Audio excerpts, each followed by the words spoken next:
Tulpa, Alan Agniti. Well, we'll do two, and then I've got two names on the next one. So we'll do two if you're here, and then we'll take a break.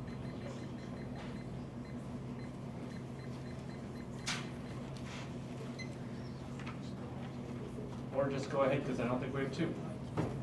Mr. Tulpa, go ahead. Okay. Or are you Mr. Agniti? Yes, I'm Alan Agniti. Okay, thank you.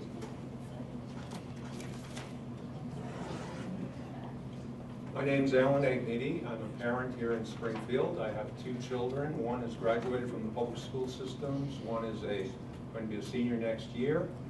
I worked as a high school teacher in the 80s in New York City before going on to law school. And even as an attorney, I've been working as an adjunct instructor in history at a local college. One thing I have to begin with right away is simply to comment on what I'm sure has struck everyone here, which is the divide between your academic experts and the real people who work in the schools. I am very distressed that college presidents and professors come in here and they are talking like they are from another world. I strongly urge you as board members to urge them to have public forums at their schools and invite people like myself and other people you've heard, teachers and parents, to come in and present another side. I hate the idea of our students in our community colleges being exposed to one side of the story, which I fear might be what's going on. Anyway, as a member of the community, I'm here especially because, again, my children will be out of the school, but I am very concerned about education in our society, and I urge you to reject PARC. I urge you to reject the Common Core and even MCAS. PARC would make a bad situation worse. Common Core has created a climate of fear and anxiety in our students, in our teachers, and in our school administrators. They're afraid of you guys coming in and taking over their system. Common Core is a wonderful example of human folly. If only we had a Jonathan Swift these days to describe the human folly going on. It has been appropriately and effectively ridiculed by John Oliver in his TV show, which if you haven't seen, you can see that on YouTube. Common Core has been rejected by parents across the country who have chosen to opt out, and I strongly urge all parents here to opt out. Common Core was rejected by the voters in Wilbraham, as you've already heard, by a margin of roughly 1,500 to 500 votes. Teachers are leaving the school systems, and these are teachers who have won awards for excellent teaching. Again, you go on the internet, you can find these statements, the articles written about these teachers, by these teachers, about how the system of teaching to the test has driven them out, because they know it's not what real teaching is all about. One of the things that struck me about our early speakers in favor of PARC is that they all said that this is a better form of testing. None of them made a connection why testing connects with a better education. As a few of our previous speakers against PARC have noted, what makes for good education is a good interaction between teachers and students. Accountability is a frequent year justification of all this testing, and I'm sure there's some statistics showing that there have been some advances in verbal and math, but where are the measurements to show how much has been lost in terms of encouraging creativity in our students, in terms of developing social skills in our students, in fostering students' emotional health and sense of accomplishment? The testing regime has already been in place a long time, and we have 4 middle schools in Springfield that have been found effective, and you guys have taken over the schools in Holyoke. At what point do we say enough is enough? At what point do we start to hold you accountable for the harm that you are doing to the system and the state? When are you going to start putting the interests of our students above the interest of the academic establishment that has been here, above the interest of the testing corporations who are making millions? That money should go into smaller classrooms and better teachers. If you're looking for someone to blame for the sorry state of our students and our schools today, I would suggest first looking in a mirror. Thank you.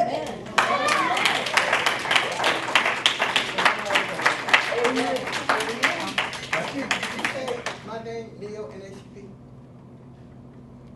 Nope, Okay, sorry. I thought I heard it. I wasn't Nope, sure. that's all right. All right, we'll take a short break.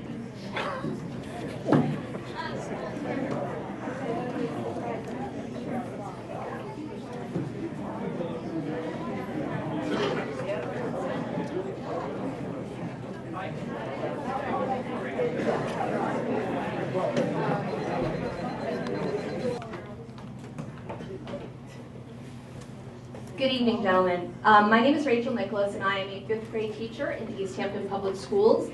I have been teaching for 16 years. I have taught specific reading to kids with disabilities, as well as being a special education teacher. This year I was a 5th grade teacher. I'm also the English Language Arts team leader for my school. I have 3 points that I'd like to make tonight. First is the technology issues surrounding PARC for the online version.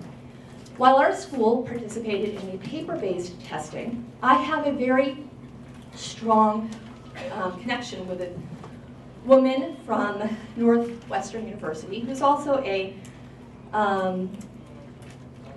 fellow at the Bergman Center for Internet and Society at Harvard University. Part of her job is to research internet usage in society.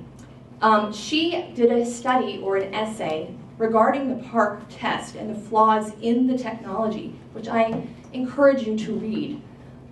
She took the test and evaluated how well it actually tested what it was supposed to test. Her analysis of the computer-based PARC was presented in March 20th in an essay entitled "The Wrong Test." It is funny, in it she noted many of the same things that previous people had pointed out, which is that it has a lot of non-internet usage that's never used any other place. And I think it's funny that Ms. Noonan earlier brought up the importance of being technology ready, because I feel as though the result of the cost of money of this testing and of the deficits of many of our districts has actually resulted in the dropping of technology education. I know that has been the case in our district. Our district has had many funding issues over the last 10 years, and we do not have technology instruction at our school any longer. So just think about that. 0. None. Not in elementary school, not in middle school, and technology in high school is done through an elective class. Which brings me to another issue, which is the narrowing of our curriculum. We are not educating students in social studies and history and in sciences. People keep bringing up STEM. That's wonderful. I think STEM is fabulous. In fact, I prefer STEAM, which includes the arts, into the STEM. Unfortunately, science and social studies are getting put to the back burner. Why? Because so many people are focused on English, language arts, and math. Many of my incoming 5th graders have never had social studies, or have had exactly a half an hour of science or social studies, if that. In addition, elementary schools are having fewer and fewer play-based experiences, experiences that research shows actually has a greater impact on cognitive development than many of these academics. Finally, developmental appropriateness. All educators and psychologists, learning specialists in general, subscribe to the 2 pillars of learning theory, Piaget and Vygotsky. Both are universally accepted for their research into learning. Now, you can institute standards with higher expectations and rigor, but unless students are developmentally ready to learn these concepts, it doesn't mean anything. Vygotsky's theory of proximal development points out that you must meet the student right at that point of them being ready to move on. If you introduce something that's too high or too low, they will not learn. So several studies have shown that many of the standards, especially in grades K through 4, are not developmentally appropriate. See the essay by Nancy Carlson Page and Edward Miller. They clearly demonstrate that there's little evidence that standards for young children lead to later success. In fact, your brain is not sufficiently wired to do certain things before a certain time. Trying to produce or require students to do these things will not lead to learning. Thank you.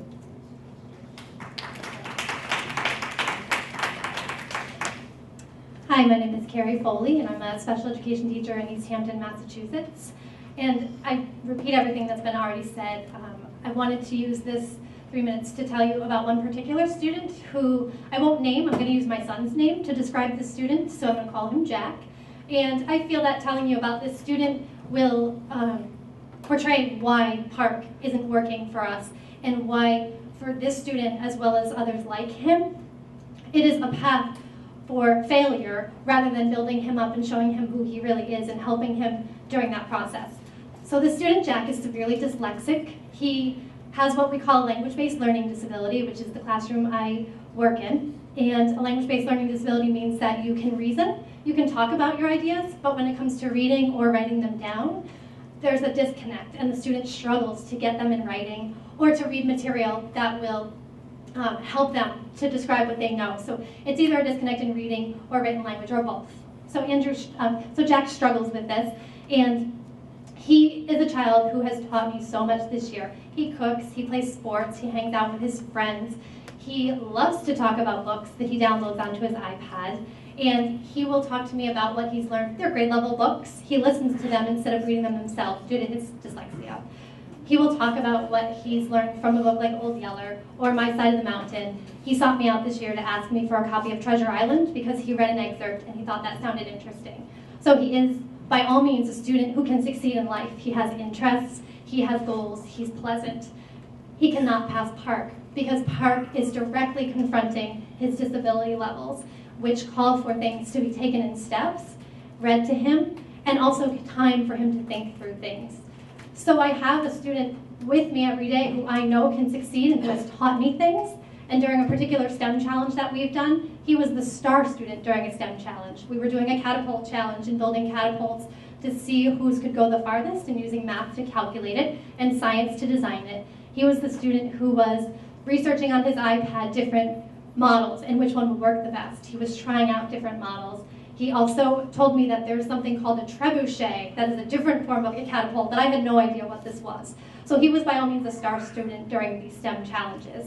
So I feel that there's two different tracks. There's what I see in the classroom that says this student has ideas and has passion for different things, which some middle school students are really just on one track. They like their sports or they like their friends. They're very picky. However, he has many interests and he loves cooking and he loves sports and he loves to talk about things. During the Park test, he was defeated. He stopped and he looked up and he said, I don't understand what this is asking me. I don't get it. He was so defeated that I asked myself, why are we at 6th grade making this student feel like he doesn't know what to do or he can't do things when I see every day that he can do things? So I feel that labeling a 6th grade or a 5th grade or a 7th grade student as not college and career ready, why does this one test say that about him? What about my opinion? I see him every day and I know he is going to be a contribution to a college or a technical field or wherever he decides to go. So I feel that we're headed in the wrong direction with Park by using it to label students like Jack and by saying, you're not college and career ready because this one test says you're not. And I have seen the test up close for over 8 years. I've been responsible for reading it aloud to students like Jack who can't read aloud and there's a limited few who have that accommodation that the tests get read aloud. So I have seen it, and I've seen the passages on it, and I've read the content. And I can tell you that this test does not represent who this student is or who any of my students are, and they deserve better than this. They aren't failing this test is failing them. So I ask that we seriously consider and back up our decisions on Park and stop before more students get labeled as not college and career ready when they are going to be somebody. Thank you. Good afternoon. My name is Rhonda Latney, and I am a retired special education teacher. The Sign Against the Wall is a testimonial to students, parents, and educators who vehemently opposed No Child Left Behind and MCAS 15 years ago. Springfield is the 3rd largest school district here in Massachusetts, yet our mayor, school committee members, our superintendent is not here to present any information or accountability of the progress here in the city of the children in the city of Springfield. Yet, they want to hold the children, the parents, accountable for a test, which they are not being held accountable themselves. I heard the parent mention about Commerce and how well her child is doing there. But one thing that they're forgetting that the principal at Commerce was moved from Holyoke, who was under receivership, who is now at Commerce.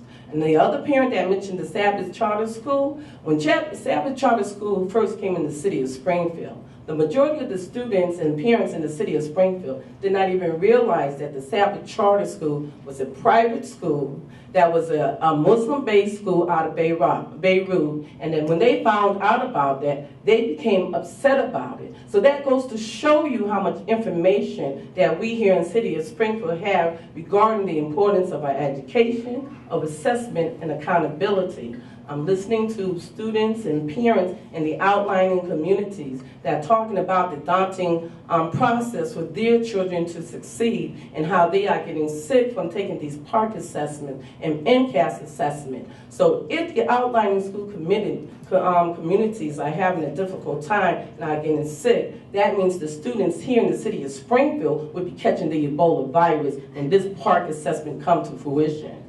I said, I'm an educator and I'm retired. I have the background knowledge to help my grandchildren and number of the children to do well. But I only represent only maybe 10–20% of the people in the city of Springfield, because the majority of the people in Springfield do not have the background knowledge to provide adequate home training to help support their children to become proficient in this assessment.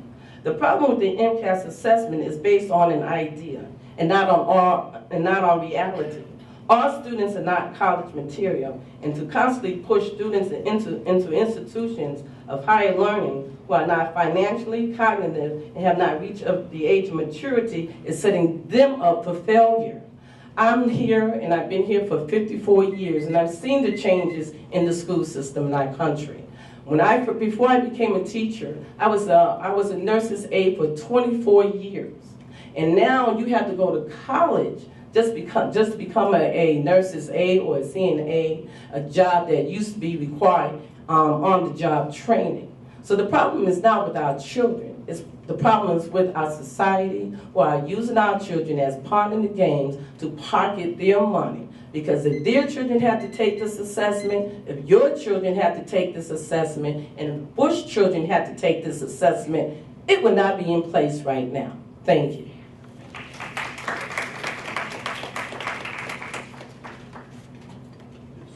I'd like to call on the commissioner to make a clarification of fact, because I think there were some things in there that were PARCC related and some that were not. Well, I just want to, and this may be semantic, but in regard to this comment about Sabbath, the Sabbath Charter School is a public school run by a board of directors, Right. And it is not a Muslim-based school. It's out of Beirut, Lebanon, and I did the research, and it is Muslim-based school system. It's their educational management organization. It is out of Lebanon. I used to teach in their other schools. All right, we'll do testimony from the front table only, please. Tanya Pitt. Someone signed up and just said Neil, N-E-E-L. Is there a Neil? Yeah. Ah, okay, got it. And Dorothy Albrecht. Dorothy Albrecht. She had to leave. Okay. David Stein.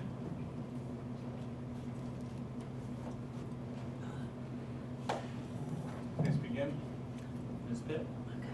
Hi, my name is Tanya Pitt, and I am the chairperson for the NAACP Education Committee.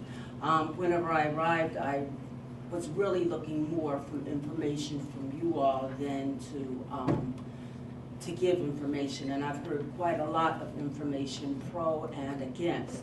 And as it stands at this time, I'm speaking personally for myself, not the NAACP, because it wasn't presented as I anticipated, that I'm against all standardized tests for children. By trade or profession, I'm a social worker for over 31 years now. And in working with children and the education community, which I very much have been involved with, going back and forth to schools for behavioral, for IEPs, for whatever reason the school called, I always went. What I don't see being an account is a child's personal life. We deal with children that you expect to go into a classroom and take a test that will determine their livelihood, and you don't know if that child's been raped that night or before, or is being raped throughout his life. You don't know if the child has had a dinner to eat in the last 3 or 4 days, or lunch. If they have clothes on their back outside of the set of clothes they wear to school back and forth every day. You don't have enough information for a test to determine a child's ability to function and receive a degree. A child receiving a certificate is a waste of time and paper that it comes from. It's not worth a thing. I see kids come into my office that are in tears because of this test that they have to go take tomorrow or the week. Or, you know, they can't get services because the kids can't leave the school and they have to go to court. There's just too much going on in this world for a single test, be it the MCAS or this PAC test to take place for it to determine a child's livelihood or its ability to be a progressive person in this community. I live in our community of Springfield. The changes that have come, the kids have to walk through dangerous situations just to get back and forth to school. And it's not fair to our children to have to worry about taking a test. It's not even fair to the teachers. They spend more time getting ready for a test than they do teaching our children the basic education, reading, writing, arithmetic, and what they need to survive in this world. I think you all really need to think about what's important, a test or getting our children ready for life. And then you wonder why the kids prefer to go out, and you know they're smart because they can give you a dime bag of weed and you give them however much, or a nickel bag of cocaine or whatever. I just think we need to look at what's important. And right now, our children is important, not a test. Thank you. Thank you. I'm Neil Abdul Hamid. I'm a member of the NAACP. Once again, as Tanya said, my views I expressed today are not NAACP views. However, I can say that the NAACP was responsible for changing separate schools into more integrated schools through the Brown versus Board education decision. There was not equal funding of the schools, and other reasons that this decision was made, the Supreme Court decision in favor of changing the structure that was in place since 1896. However, now as an individual with my personal views, I am a retired teacher myself. I'm a graduate of Springfield Public Schools, High School of Commerce. Just like the young gentleman, he was the president of his class telling what the student views are. I was president of the Commerce 1964 and 65 graduating class. I'm not in favor of a standardized test to determine whether I can be accepted into college or I should be able to graduate or not graduate. I understand being a teacher that a test can assess a youngster to see where he is and then check his progress at the end of the year. Graduating from Commerce, in the top 12% of my graduating class, I was not accepted into a local 2-year college here in Springfield. Had to be because of the standardized test scores, which I know were low. However, I was in the top 12% of my graduating class at Commerce. Now, when I entered school, I graduated from Talladega College in Alabama. My integrated algebra and trigonometry teacher, he must have been one from a general school and not a historical black college school as Talladega. Well, he was from, I guess, one of the regular schools that were, and he was not a person of color, and I did have a struggle with integrated algebra and trig. However, as people are doing today in these various school systems, is being offering tutoring, which he stayed back behind the class for a couple of days, helped me understand a point, and I was able to pass that course. Now, fast forward, I attended Howard University School of Law. I didn't continue. I decided to drop out and become a teacher. However, when I did try to re-enter law school in 2003, before going, I was a graduate of honors from paralegal studies NRI schools, which is in Washington, D.C. And I asked the person, I said, well, if I don't do well on the STEM law school admissions test, he said, well, we might have to ask you to take it again. So I didn't try to take it again. I didn't even check my scores because I'm working full-time, working part-time. I had a book to study, brand new book. And however, I know personally I didn't do well on the standardized test, so I didn't pay the $100 to check my results. So that is why I say that I'm not in favor of standardized tests as a graduation requirement or as a requirement to be considered for higher education. Thank you.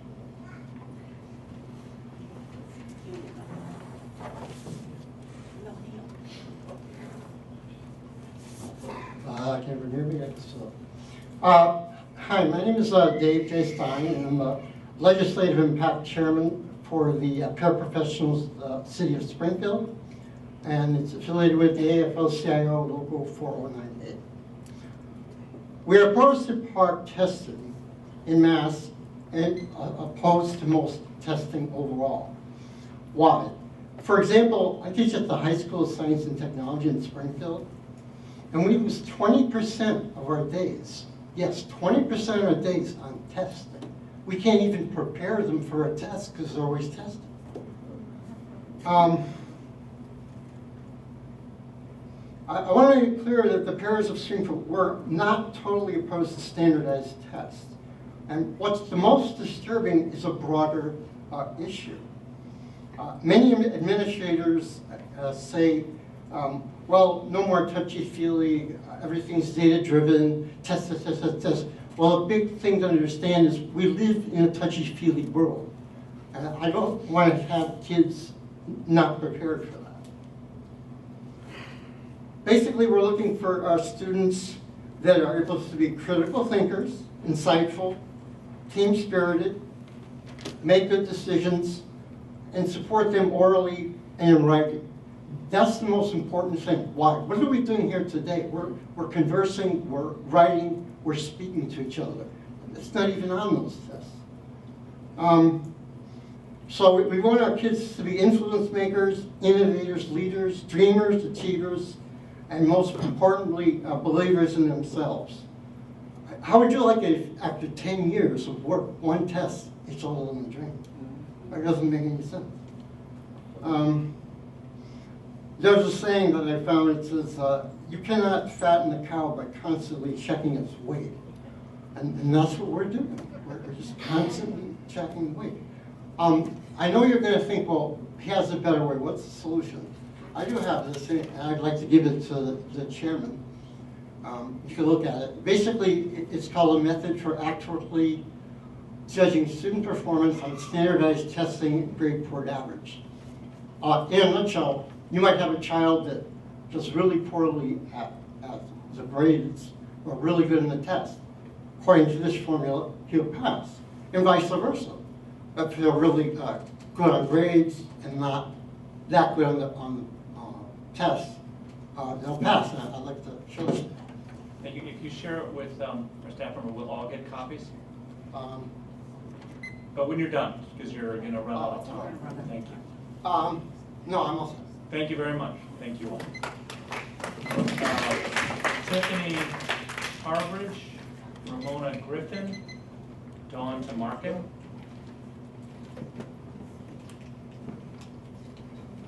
You are Tiffany Harbridge. Ramona? Dawn?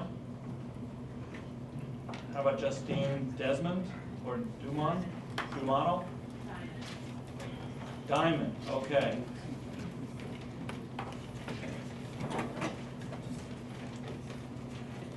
Thank you, sorry. I get a lot of penmanship with this, so. Yeah, well, I failed it, I'm sure. And I am sure that the ones who came very late, we will not get to. I apologize, because we have a long stack here. I doubt we will get to those who are the very late registrants. Okay. My name is Tiffany Harbridge. I'm a grandma and a mom in the city of Springfield. I've lived here my whole life. And I have some prepared remarks, and then I'm going to go off topic here. Well, not off topic, stay on topic with my own remarks based upon notes I've made throughout tonight's session.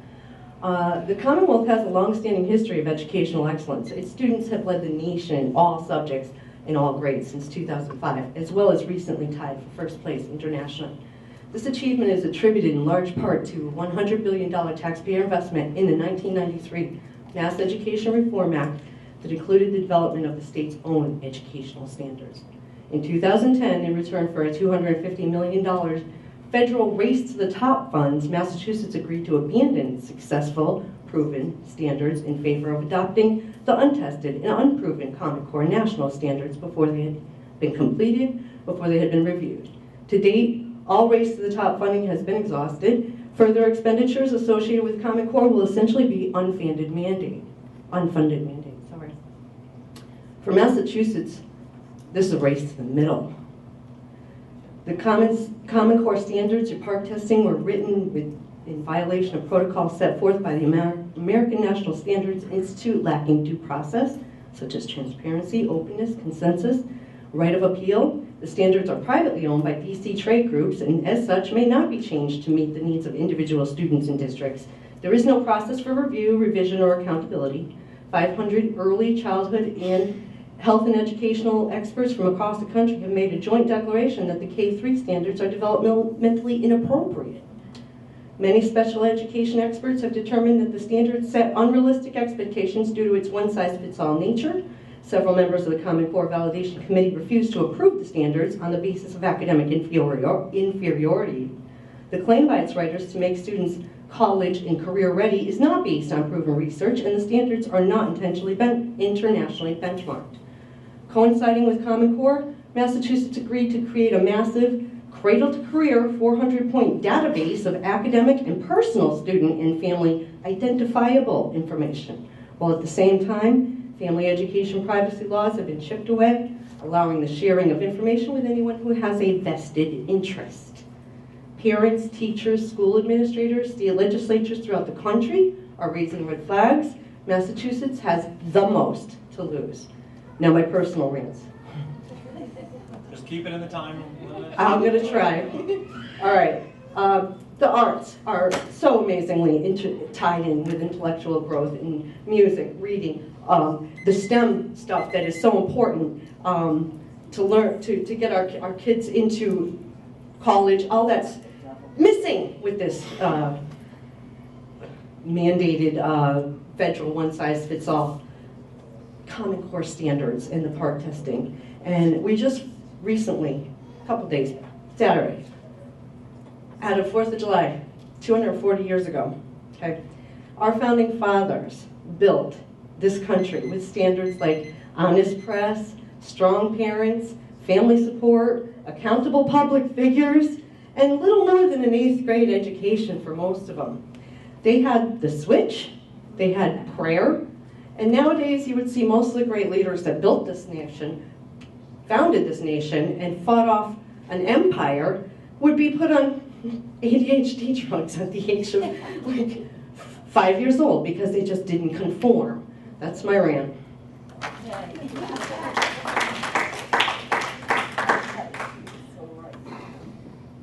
Okay, I didn't have a prepared statement. Most of mine was all noted as everyone was here. I am Ramona Griffin. I'm a parent of 4 children, 3 of whom have graduated and 1 who is now a junior. Just finished taking the MCAS. Our younger grades participated in PARCC. What town are you from? Belchertown. Our older 10th grade students, they didn't feel the need to switch everything up for them. My children did well on MCAS. They do well on standardized tests. I know many children that don't. I'm actually extremely glad at this point that my youngest is leaving the school system. The way education is going currently makes me afraid. There's more money going into data analysis and standardized testing than there is into teachers. Our teachers need materials. Every year I go to our school budget meetings. Our school budgets are shifting. They're not going to increasing teachers, adding updated materials, putting technology into our classrooms. They're going into data analysis. How are we going to improve our test scores? That frightens me for the next generations coming up. I will reiterate what somebody else said. Testing isn't teaching. If you don't have teachers in the classroom, nobody's going to pass a test anyway. It just doesn't happen. Park is starting from scratch. We've already spent multi-millions developing MCAS. Now we're going to start all over and spend multi-millions developing Park. We don't have the technology in our classrooms. Our district has slowly but surely shifted away from putting money into technology because we don't have it. The Department of Ed isn't going to give us the money so that we can take Park online. Another thing that we can't pay for. I have the president of STIC mentioned that our students coming into college are needing remedial classes. I have a question. Has anybody checked to see when that started? Did it start when we started doing standardized testing and started changing how our teachers teach? Now they're teaching to a test. I would also ask that maybe some people should look into the statistics of college educators or college graduates that are entering the teaching profession. My research that I've looked at, it's slowly but surely going down exponentially. Nobody wants to teach. If we don't have teachers, we aren't going to have students. Should we raise our standard? Absolutely. I think our standards should be raised. I don't think our kids get enough, but I don't think doing the testing is going to change that.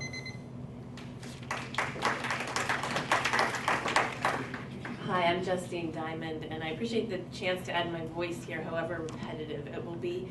I teach college level English, and I've taught English at the college level for 20 years. I also have a daughter in the Belchertown school system who just finished 5th grade and took the Park ELA test. So I see from each end of the spectrum.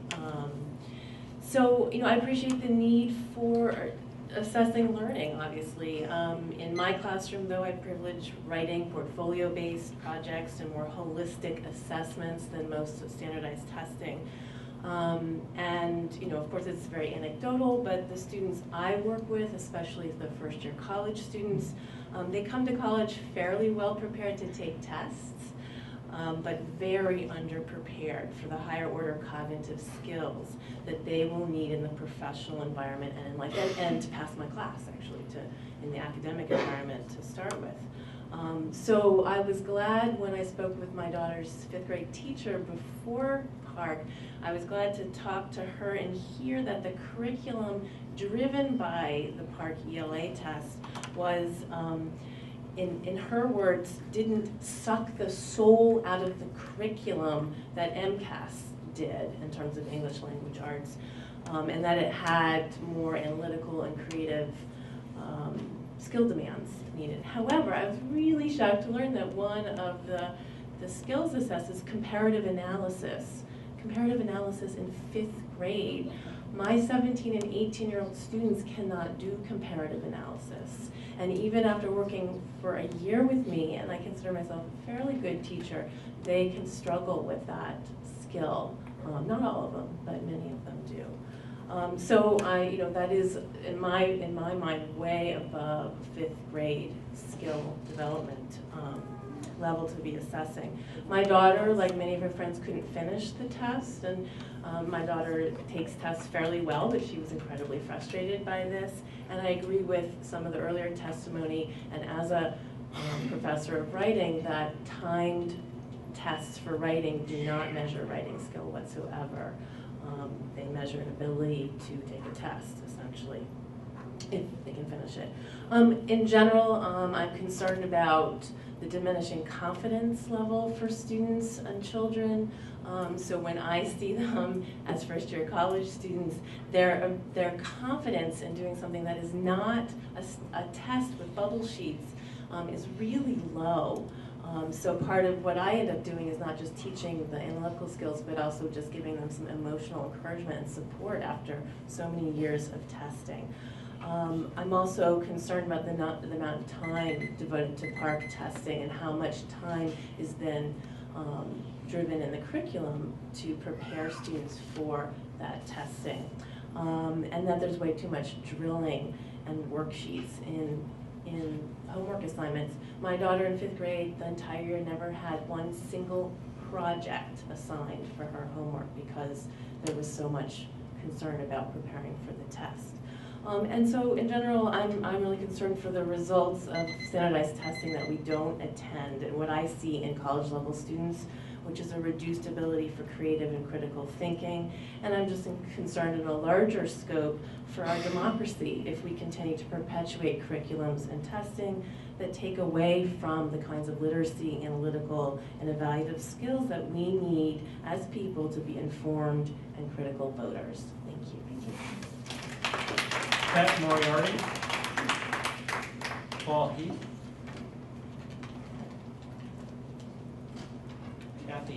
Kathleen Healy, Louis Bial. Mr. Moriarty, please begin. Okay. Hi, Pat Moriarty. I teach nearby at Minnetonka in Wilbraham. And I just wanted to make some brief comments about PARCC.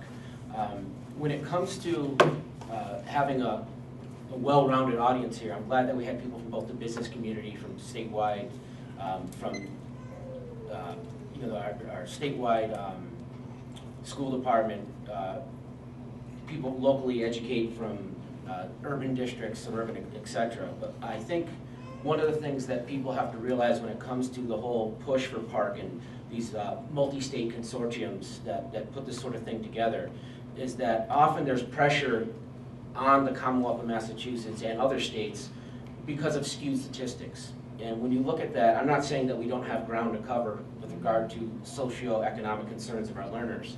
But if you took Massachusetts, and as though Massachusetts was its own country, statistics would prove that our results, educationally speaking, are among the best in the world. And I think the answer, if you ask me, starts with educators right here in the Commonwealth, not with a multi-state consortium and a federal government that may be overstepping their bounds lately when it comes to education. When you look at the statistics here in Massachusetts, and we're often ranking in math and science and other categories as number one, if we were our own country, you compare to the countries that are ahead of this, the national media often skews the statistics in the nation's favor, in so much as not looking at the fact that when you look at educational systems in places like China, Japan, and elsewhere, it's a rather undemocratic process. You're not even attending an academic high school unless you're testing into that school. So I think, the short of it I'm trying to say here is the answers lie really within this room in a Commonwealth that does a great job already educating the masses. Obviously there's some ground we have to make up, especially in light of socioeconomic statistics that were brought up earlier in this session. But I just hope that people from the education and business community can realize that the answer starts really not here and not any sort of multi-state consortium, if you ask me. Thank you. Dr. Healy? Good afternoon, ladies and gentlemen. My name is Dr. Kathleen Healy. I hold a PhD in Human and Organizational Development, as well as a master's degree in counseling psychology. For nearly 20 years, I've worked in Massachusetts in nonprofit and community service agencies with disadvantaged at-risk children and young adults. This experience included Nature's Classroom, Friendly House in Worcester, the School Link program from the Department of Health and Human Services, and both the after-school and the summer programs for the largest child care agency in Massachusetts, the Guild of St. Agnes. In the after-school and summer programs, I worked approximately 4 to 8 hours per day with children from kindergarten to 6th grade from 21 different public schools, including charter schools in Worcester. I also tutor children in all the major subjects. First and foremost, I feel the need to come here and speak with you today on behalf of the children who are really the ones who are the most affected by educational policy. In any profession that deals with children and young adults, the #1 priority of all involved should be, first, do no harm. I first heard about Common Core on a personal level from my neighbor's daughter, who was in 2nd grade at the time. For the sake of anonymity, let's call her Emma. She said she was going to summer school for math and gave me her book. The first thing I noticed was the unusual nature of how the book was teaching math. Math is a subject that requires a strong foundation. However, in this second grade math book, the children were taught to add doubles, 2 plus 2, 4 plus 4, 6 plus 6. This was illustrated as something that was easy for the children to learn. In years past, the next step was also considered easy to learn, doubles plus 1, 2 plus 3, 4 plus 5, 6 plus 7.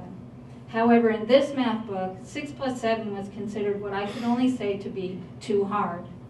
Therefore, the second grade children are taught to keep the big number, the 7, and break up the little number, the 6, until it equals our friend 10. So instead of a child learning 7 plus 6 equals 13, they learn 7 plus 3 equals 10, then 10 plus 3 equals 13, so 7 plus 6 equals 13. This is second grade. What about when she learns more advanced math? She won't have the foundation in math that will allow her to do more complex problems. Currently under Common Core in third grade, students learn multiplication, but they don't actually learn multiplication tables. Instead, for 4 times 5, they learn to draw 4 circles with 5 dots in them and count the dots. 4 times 5 equals 20. 9 times 9, 9 circles with 9 dots. For the first 7 months of this year, I tutored an 8-year-old boy who's in third grade. He's extremely bright.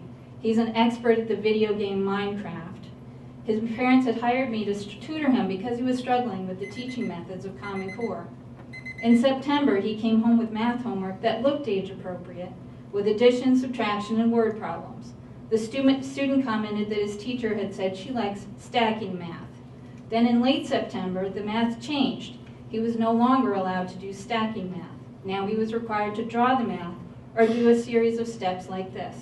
I believe everyone has a piece of paper in front of them, so let's do a quick third grade math problem. Before we get started, I want you to know you won't be graded on this. Does everyone have their pen and paper? Let's get started. The example you're about to see is the same example that Common Core uses in the directions to third graders. Apple Hill is 568 feet high. Banana Hill is 293 feet high.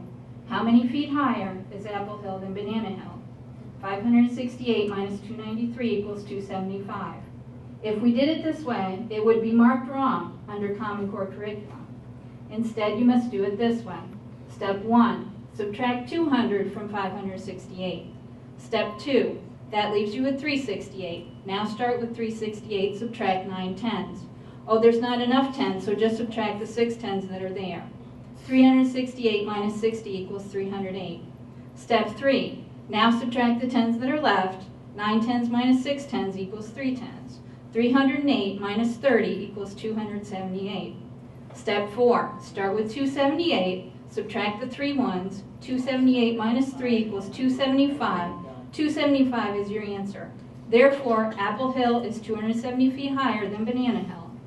If you're confused, you're not alone. Any adult who I've shared this with is also confused, and I believe most of our children are confused as well.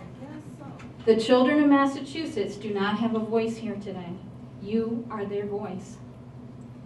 If the student next door knew what we know, I'm sure she would say, please don't make me learn math this way. Please don't sentence me to a curriculum and a PARCC test that creates frustration and a hatred of learning.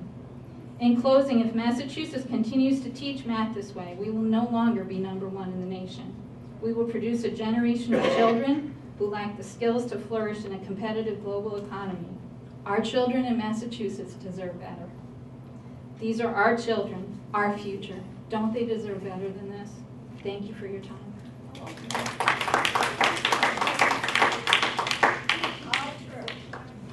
Hi, my name is Louis Fiallo. I'm a teacher at Central High School in Springfield. I say teacher because I want you to know how very proud I am of being a teacher. I immigrated to this country at the age of 7. Portuguese is my first language, went to bilingual program, went to college, got a master's degree, and made more when I started teaching than my mom, who never had an education in Portugal, would make in a month. So I know the value of an education. And I know how important it is to convince my students in front of me that an education is the key to success. When I go back to school now in September, I'm going to look at the MCAS results, which came out already, And I know that we had 9 students in my school that failed. It's not great for a city like Springfield. I'm looking at it, that's pretty good. That's considering the ELL population, the SPED population, that's not too bad. We're going to get together as a department, we're going to analyze the data and the items which are released. We'll look at this question and the answers, and we'll look at how our kids scored. And we can say, gee, why did our kids score so poorly on that section? Was it vocabulary? Was it inferencing? What is it? What skill can now we teach, or can we now teach, to make sure that they are getting better in that area?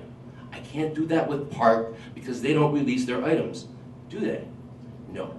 Okay, so now here's the other thing. When I go back to school, and I have kids come back that are in college, the first thing I ask them, believe me, were you prepared?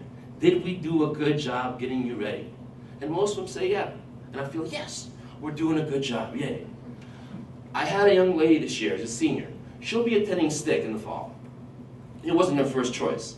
She cried in my class when telling the class how proud she was to get out of the bilingual program and be in a regular classroom. How she struggled, and kids made fun of her, whatever, and she worked really hard.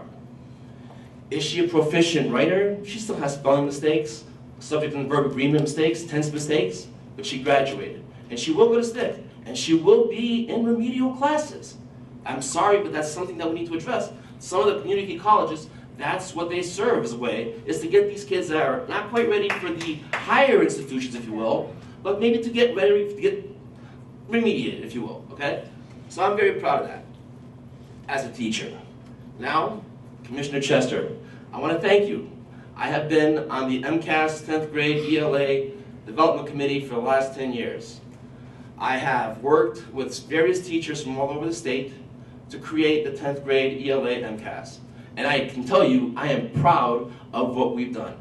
When I sit in that conference room and I look at a passage, the first thing I ask myself, is this something my students or the kids in 10th grade should be able to do? And then we come up with the answers, yes, and we argue and discuss. When I look at a passage, an MCAS open response question that we're asking, which involves text-based evidence, it's not like Park created that, it's been around, we do that. But anyway, I look at it, if the question is too wordy, we say, wait a minute, does that question make sense? Are we confusing the kid? What are we actually looking for? Unlike Park with the multiple questions, A, B, C, I don't think that rigor and confusion, well, the confusion does not equal rigor, if you will. You know, so there's various ways of going about it. Am I done? Yeah. Oh. Okay. You can wrap up. Okay, go. Okay, so the other thing that I'm very proud of the committee is Park was supposed to be online. Well, I can't do that. Park was supposed to be longer. We changed it. Park was supposed to be less costly. Not happening. We can make all these changes to MCAS. I know MCAS is not perfect. It's not doing what we want to do. It did what it served to do. But if you want to change it, and you want to ask questions that are looking at 2 passages, or you want to amp it up, or you want to raise the bar for proficiency, that's easy. I really believe that's easy. Now finally, as a parent or just a common sense citizen, if this thing worked, it's like having a car. Do you just throw it away for something that's been untested, that half the states have dropped out, that like a state like Ohio that tested it for 1 year just said, no, we're not doing that. Do we go with that? Or do we say, hey, let's take this and make the improvements we need to get where we want to go? And how do you do that? By asking teachers and people that are actually involved in the process how to make it better. Thank you. Finally, my daughter is at Boston University, and she's going to be a teacher. And people say, really? All the way to be a teacher? But I'm proud of that fact, that she wants to continue doing what the right thing is. So I implore you guys, do the right thing. I'll call someone in, and what I would say is please try to limit yourselves to about 2 minutes if you can, because we're running over and we have more people, and I'd like to try to get as many as we can in a few more minutes. John O'Mara, Mark Butler, Sue Land from Longmeadow,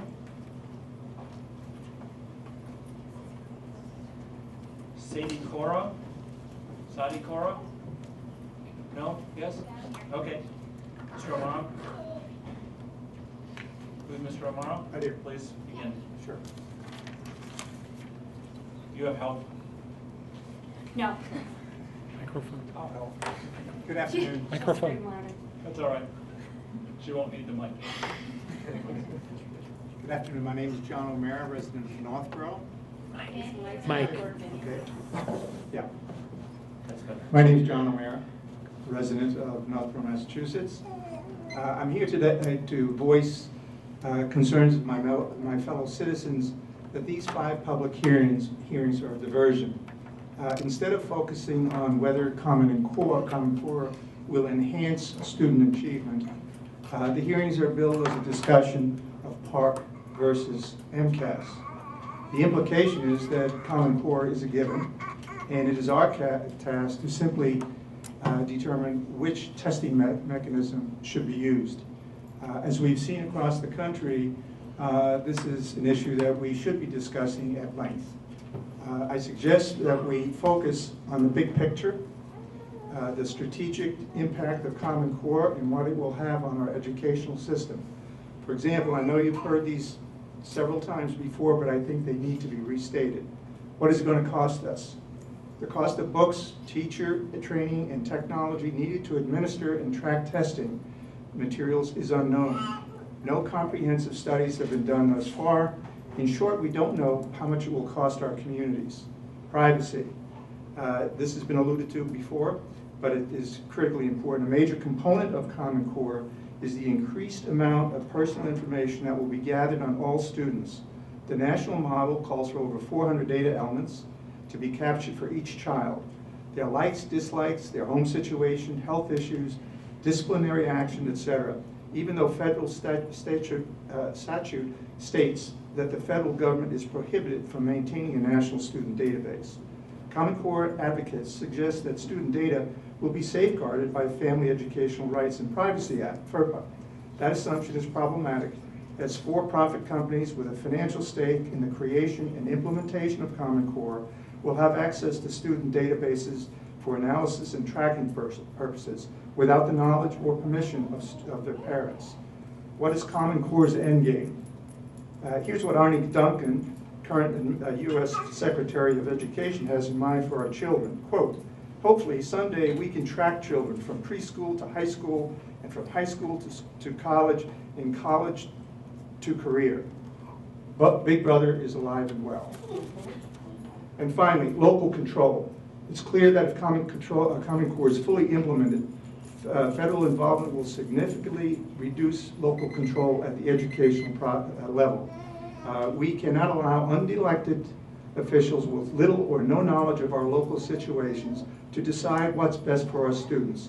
I suggest that we think in terms of what's best for parents and students, those with the greatest vested interest in student achievement.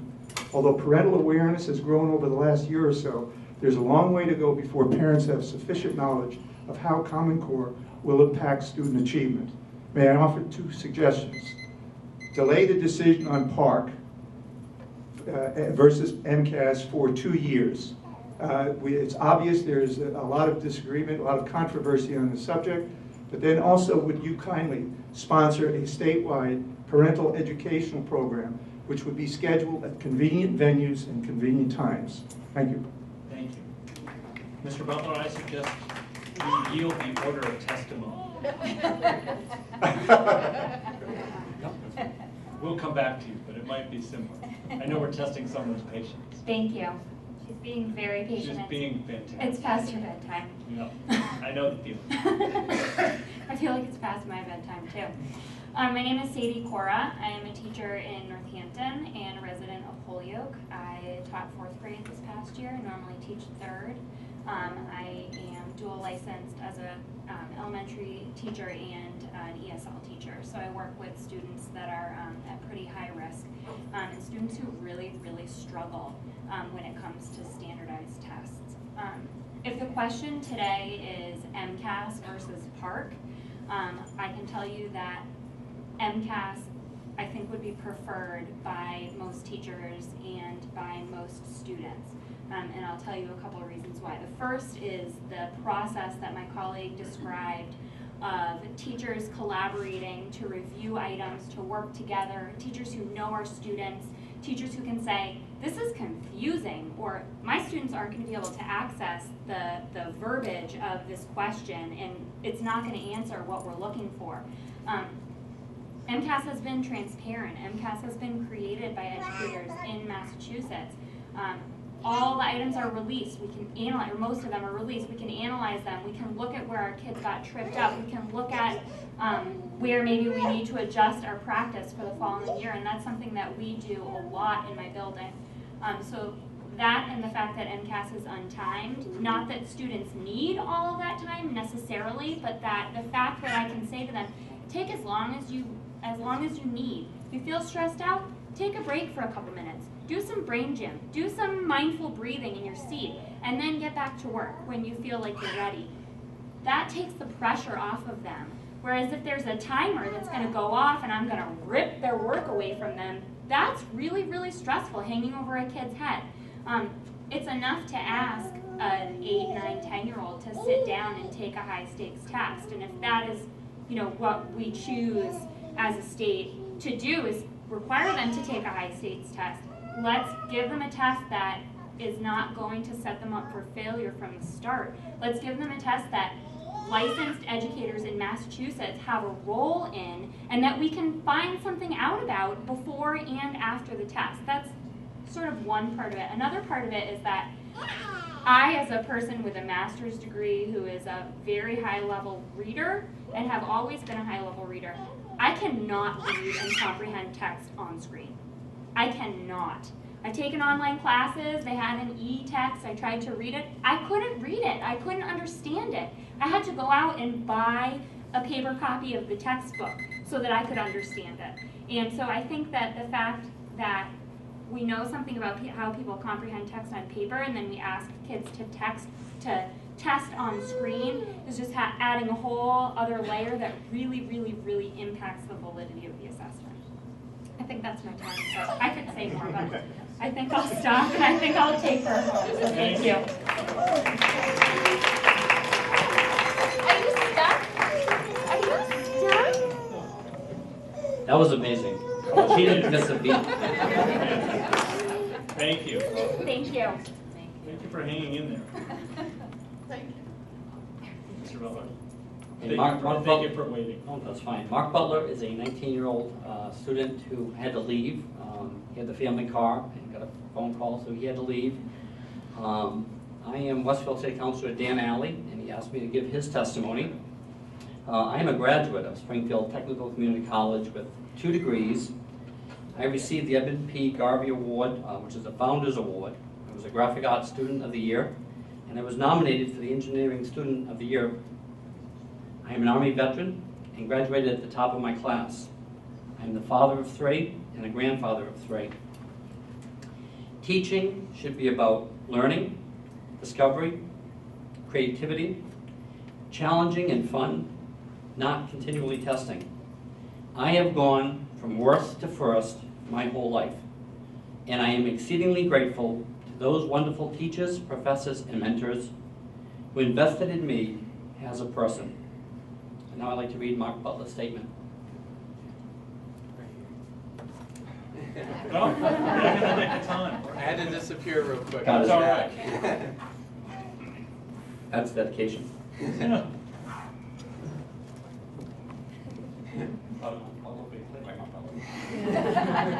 The real Mark Butler. Yes. I didn't really write anything formal, but this is something that I've always wanted to speak about. To me, education isn't about public testing. It's a little more than that. It's a little more about personalization.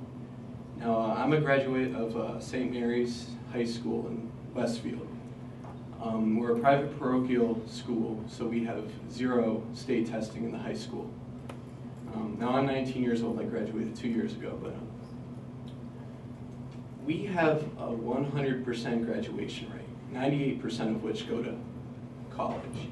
The other 2% usually, have a job with a family member, either go into the military or go into trade work. And the reason why we have such successful rates is because we have a lot more personalization or one-on-one with the teachers. Now, granted, I did come out of a class with a graduation class of 32 students, but there was never a time when I struggled in class, and there was a teacher there that was willing to offer me that hand to help me. And there was a lot of communication between me and that teacher. And, you know, I went to a public school for 1 year, and that was 7th grade when I went to a South Middle, which is a public school in Westfield. And we took the MCAS. And, you know, we spent the whole year preparing for this MCAS exam. And granted, I've never been a friend of the MCAS being a student, but, you know, regardless of whether we have PARC or whether we have MCAS, you know, replacing the title isn't how we fix education. We fix education by reestablishing the one-on-one communication between the student and the teacher. And I feel like that is where we're lacking here in Massachusetts and as a nation as a whole. The only way we can fix, you know, our graduation rates and how many kids go to college is not how high they score on a state exam, not how high they score on the national exam, but how well they develop while they're at that school. And, you know, speaking out of St. Mary's, we've always had that hand. And back at Westfield, you know, we're having a development for a new school. And, you know, it's this massive fortress, and they actually closed down 3 local schools, and they're going to merge them into this giant school. And as a student, my biggest fear is, or as a former student, is my biggest fear is seeing students become more like numbers. And we see that a lot in public schools. Students are not numbers. They're the future of this country, they're the future of this state, they're the future of this city. And the only way we can fix that is by reestablishing, you know, the greatness of an individual. And the only way we can help, you know, students advance and students move on to college and students move on in life is to address students as individuals, not as numbers. Thank you.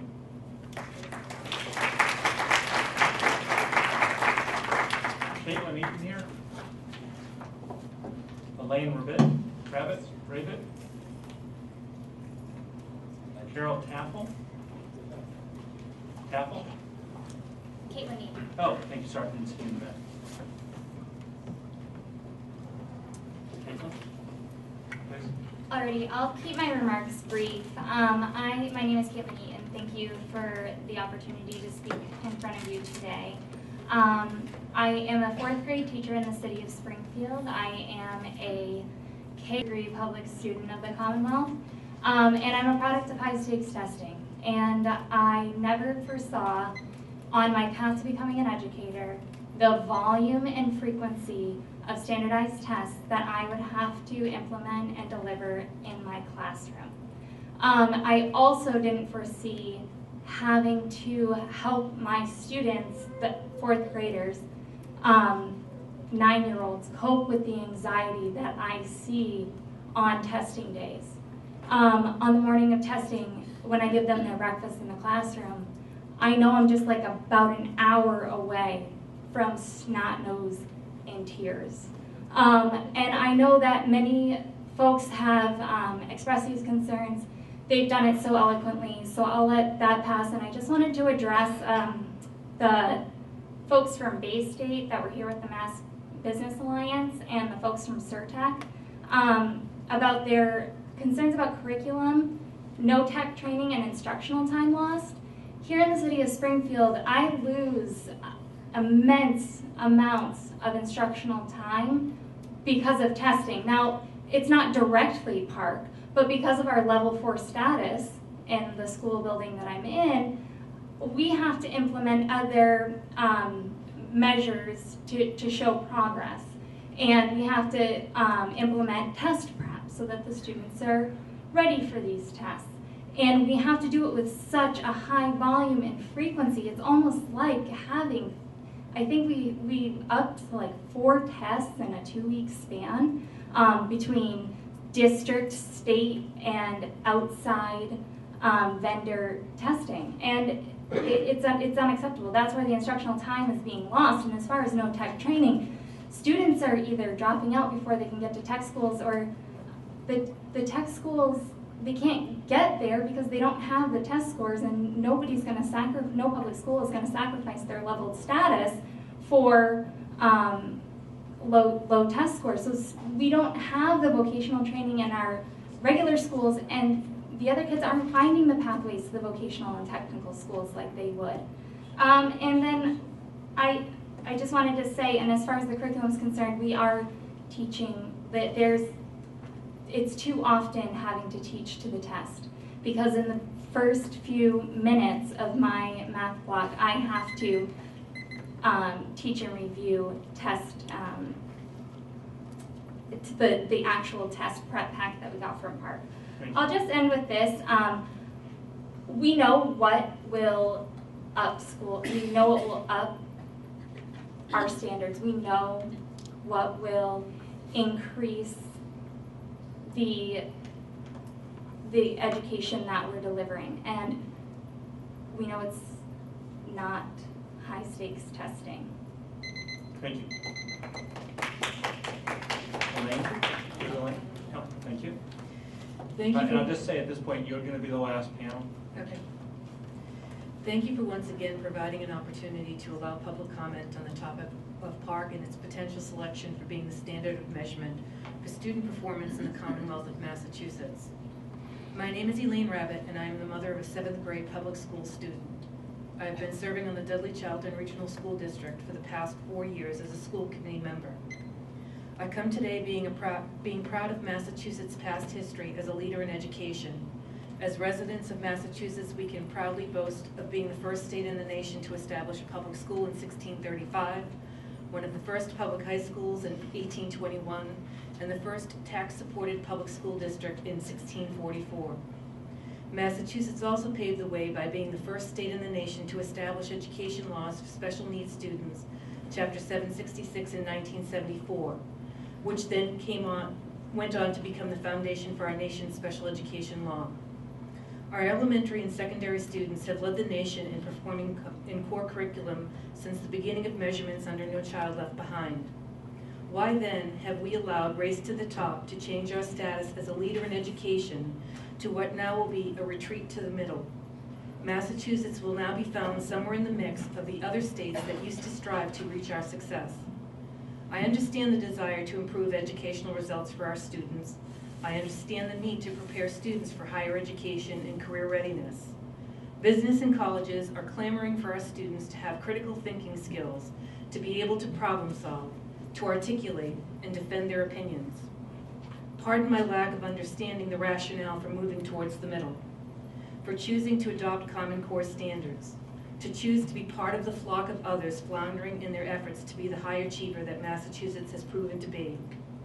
What I have witnessed as a parent of a student that has experienced the last 3 years of testing under the MCAS model is the overwhelming emphasis on the test. Educators have 180 days to teach my son and the students of this state. Within that time period of 180 days, the first 3 to 4 weeks are spent on reentry, informal assessments, and establishing a ready-to-learn classroom of students. Educators then have the next 6.5 months to deliver a core curriculum of content, teach the skills necessary to demonstrate the understanding of that content, and hope that in the rush of delivering that, it is all worked. Roughly in the space of 120 days, we expect educators to deliver content and skills for students to absorb that information for everything to work prior to testing. I speak for myself and the parents in my community that share their frustration that our current method of testing our students is removing everything that we value and strive for in education. There is no time for creativity, ingenuity, and exploration. We have created a stressful environment that forces an intensity which is stifling the joy of learning for my son and his classmates. Of course, there are people who can testify to the success of Common Core and Park. They most likely are representatives of schools and/or school districts which operate outside the norm. Charter schools have flexibility of curriculum delivery, longer school days, student populations that are more selective. There are some public school districts that do not struggle with funding the educational needs of their students. The reality in my school district is that we are second from the bottom in per pupil expenditures for regional school districts in the Commonwealth. We spend close to 30% less on each student in our district than the state's average. We have limited technology to implement computerized testing. Our current budget appropriations will bring us to the level of having one device for every 5 students that will be used to test under the proposed format. This will result in our district utilizing all available technology for 26 of those precious school days just to test our students. Not only do we struggle to have students using technology to learn, we will then decrease that learning time by the days we require for testing. The skills that we are seeking to develop in our students, critical thinking and problem solving, seem to be lacking in this process of deciding whether we should join the Pearson pool of states that, by the way, are continuing to recant their original decision to participate. Moving to adopt PARCC as the mass measurement will continue to expand the divide between the poorly performing districts and the students from those districts that have access to funding, technology, and flexibility. What once began as a movement to provide education for all is quickly becoming the movement of educating those that can afford it or have the resources. Dudley-Charlton is not one of those school districts, and we are far from being alone. Not only is this choice of adopting PARCC creating a segregated educational system based on haves and have-nots, we are losing what our history shows us. Massachusetts is a leader, not a follower. Massachusetts seeks the best for our students by reaching high, not by settling for the middle. Massachusetts is a beacon of educational excellence. We have done this by always being the originator. By adopting PARCC, I fear we will no longer be the creator, but we will have become a conformist. I respectfully ask that Massachusetts reclaim its independence from the madness of PARCC and return to being a leader in education. Thank you.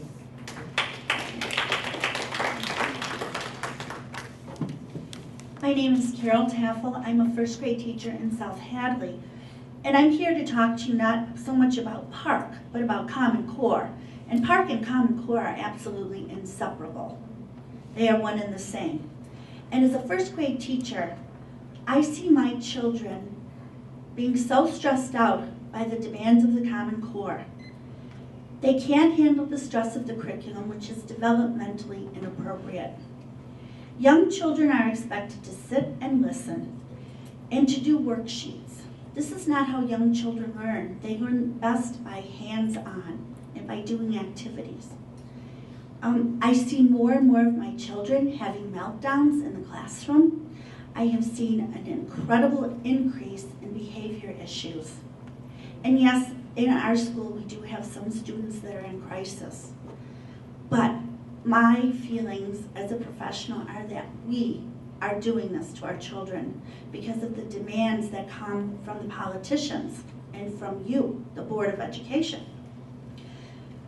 Common Core wants cookie cutter kids that are told what to do and what to think. They are not encouraged to be creative or inventive or think for themselves. You want cookie cutter teachers. Teachers that are on the same page at the same time, say the same things. We as early childhood educators, we are not allowed to do what we've been trained to do through our college courses and what our experience tells us is best for young children. I'm not allowed to do what's best for young children because from the board here and the politicians who know absolutely nothing about teaching young children are putting demands on teachers. And you know nothing about teaching young children because if you did, you wouldn't be putting the Common Core onto young children. This is causing a moral and ethical dilemma for me because I'm being forced to teach things and to teach in ways that I know are not good for children, and I see what is happening to children. And I am not alone. My school in South Hadley is preschool through first grade, and every teacher at my school feels the same way. Our principal has said these words: the Common Core is deadly for young children. The Common Core is crushing the joy of learning. It is strangling the creativity. It is smothering the love of school for young children. As a teacher, it's smashing and smothering and strangling out my creativity. It's strangling and making me not even want to be a teacher anymore because I cannot deal with what I am expected to do to children, which is wrong. The social and emotional needs of young children are ignored in the Common Core, while developmentally inappropriate standards, expectations, and methods of instruction are imposed by politicians and education boards such as yourself. And as I stated before, you know nothing about teaching young children, but you want to tell us what to do. We are the experts, those of us that are in the classroom. We know how to teach young children. We know what they need, and we know how best they learn. And you are not allowing us to do our job. You are not allowing us to do what is best for young children. Common Core is... Can I ask you to summarize, please? Yeah, I'm almost done. Common Core is impeding learning. It is killing the joy of learning. It is killing the curiosity of young children. It is deadly for young children. I have always believed that success begets success, and that happy students are eager to learn and eager to be in school. And happy students are successful students. So I think you've got a big decision before you. You can either jump on the federal, which is illegal. Federal takeover of education is actually illegal. And you can support the children of Massachusetts, who are our future. And one last comment to you, Commissioner Chester. Are you not the president of the park board? You're on the park board. So is this not a conflict of interest according to the Massachusetts conflict of interest law? So thank you for testifying. I'll answer that question because it's been presented to the board and comes up from time to time. Thank you. Thank you. The board asked the commissioner to be a member of PARC, which is a organization of state educational leaders that was at, and the commissioner serves in that function. He's disclosed that and has gone through the state process and is fully publicly exposed, and the board owns the responsibility for his being there. He's not compensated for that. He works for the state of Massachusetts only. Thank you. All right, thank you all for coming. I'm sorry we didn't get to everyone. We are way over time. Those of you who registered late, if you'd like to submit testimony, you may. Also, those who testified before, we didn't take you a second time. If you want to add something, please submit that in writing to us. Thank you.